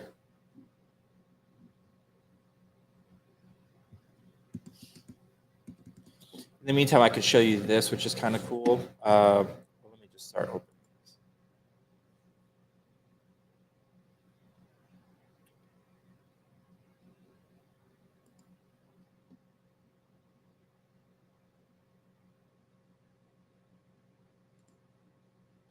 So you can see that's the speed the rig should open at, 98%, and there we go. Okay. So you can see that's much better. So I don't know why it's doing that. Again, the minute the stream is over, everything will work perfectly. So yeah, probably will, because that's just the nature of it. Yeah. well, your computer is really strained. Yeah. So you could see, come over here. I could just come to one of the animations that I've already saved.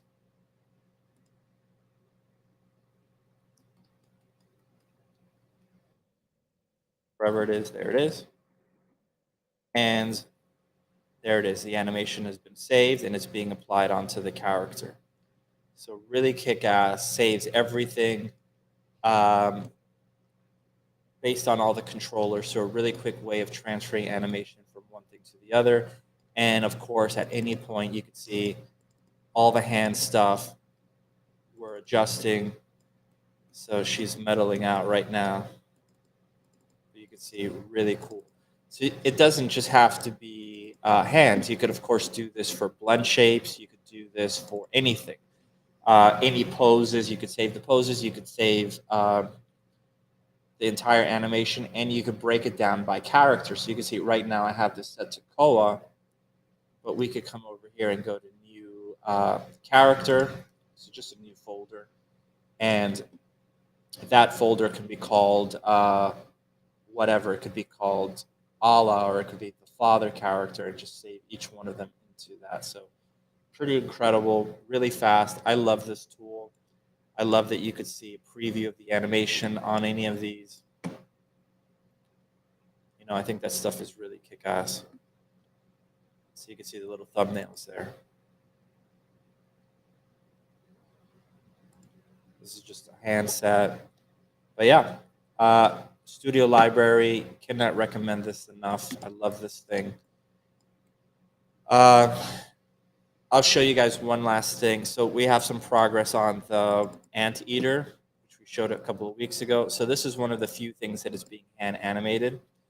And this is being animated by our friend Alon, who we've used. So Oh, he's worked with us like for almost everything. yeah. So he's doing. Originally, we had our friend Ari start this, and then Ari had to jump off to do some real work, not like favor work. So Yeah. then Alon just came in and finished this up, and this poor little guy is gonna die. So this is why he's being chased by the girls. So, but yeah, pretty happy with this. Yeah, he's really good, super good. Yeah. But yeah, that's it. So I had a catastrophic session, but Tran did good. And No, I explained really poorly. I'm I sorry. think you did good. Okay. I hope you guys get like the Studio Library stuff. Again, I love that tool. And at least you guys got to see some of the progress. So I am happy with the way everything is starting to turn out. Well, I have a quick fix as far as why my Vertex color came out wrong. I just painted it like an idiot. Let me show what happened here. So when I loaded it in, the colors came out messed up because when you're doing this masking, Thanks, Alex. You have to make sure everything's at 0. And then on one of them, I still had values that were not at 0. See, like it looked like it was at 0 just a second ago. And just by clicking it off incorrectly, like the values popped up. So that's all I did wrong, is that there were, when I was painting green, there were still some red values where I thought I slide it off, but that was it. But this workflow works really well. Just don't be an idiot like me and screw up painting it. Anyway, that's what happened there. So one of the questions is, what difference in speed and capability have you found between using the character animation rigs in UE5 versus Maya? Honestly, we're not even trying to use the character rigs in Unreal because everything. Let me hide this for a second.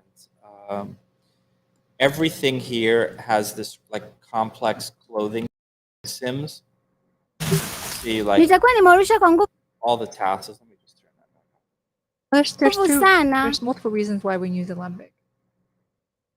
Well, yeah, there's two things. Number one is because we're doing shot modeling on everything. Yes. So if we brought in the animation just straight from the rig, you would see all the butt pops and the shoulder pops and everything. Yeah. And that's like we can't do that.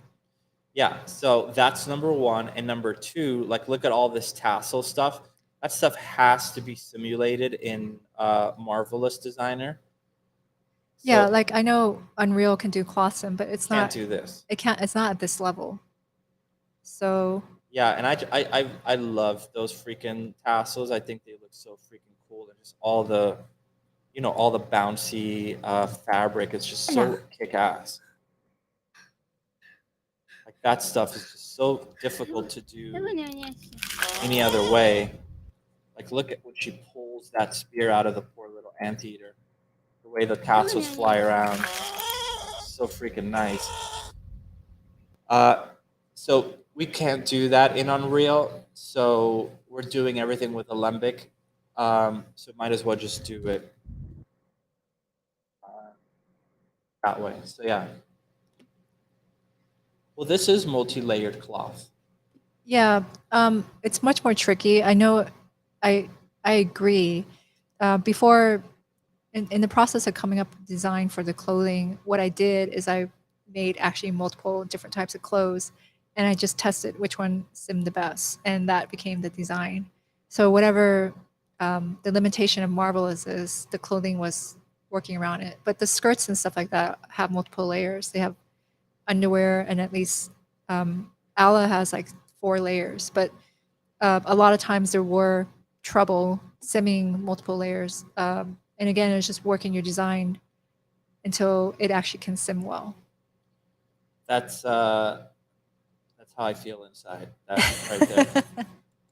So Yeah. but yeah, that's why we do it. So I don't know. I think Marvelous for this is working fantastic, and we've used it on a bunch of other stuff. But yeah, but we always work at our limitations. So if, for example, you're doing work for someone else and someone's like, I want to have this design, and it's really crazy, and there's a big possibility it's not going to work out in Marvelous very well. Yeah. But we, again, since we're making it, we can say, well, we're not going to go with that design.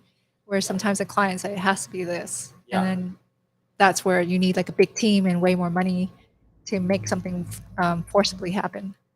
Yeah. This one actually reminds me of the piece that Alex Alvarez did. You did a piece like this, Alex. You have hanging in your living room from like the Inktober or something. So we stole your design. So yeah. So but yeah, that's it, guys. Thank you guys for tuning in. Hopefully you got something from this. We'll see you guys next week. Anybody have any other questions before we sign off? I think that's it. We'll be All right. back next week. All right, awesome. Thank you guys. Thanks everyone. Thanks Gnomon. Oh, and we're now official Mega Grants recipient from Epic. So thanks to Epic and of course Gnomon for making all this happen. So Yes, thank you. thank you guys. Yeah. Talk to you guys. Let me see. Last question. Have you looked at the new U Draper plugin? It's supposed to handle better cloth physics. I mean, I looked at some of the videos, but then I think even if it's better, it's like you have to learn a whole new thing. Yeah, Tran knows Marvelous so well that the time we have, we just have to. Yeah, you have to pick and choose what you can pick up as a Yeah. new tool and what you can't. We have this pipeline down really fast for the clothing. So, yeah. All right, guys. So thanks again. If you want to follow our work, take a look at it on, where is it? Right here on Instagram as well. So you can look at my cool toys and we'll sometimes post some new stuff. And yeah, that's it. Thank you guys. We'll talk to you guys soon. Next week. Yes. Bye. Bye-bye.